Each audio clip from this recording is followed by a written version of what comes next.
Hello friends, Chris with BeginningGuitarOnline.com. In this series of videos we're going through major pentatonic scales in first position. D major pentatonic. Let's talk through the pattern. Open fourth, 2, 4, second, open second, third, then back down. Let's play through it together. 1, 2, ready, play.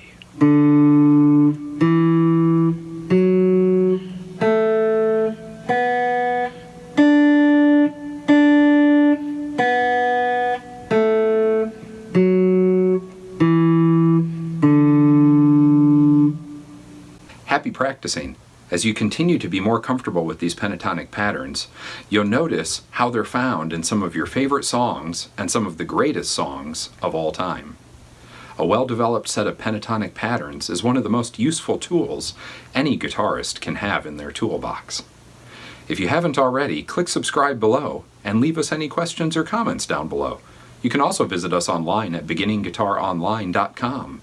While you're there, sign up for the Woodshed newsletter. We gather educational guitar content from around the web and deliver it right to your inbox.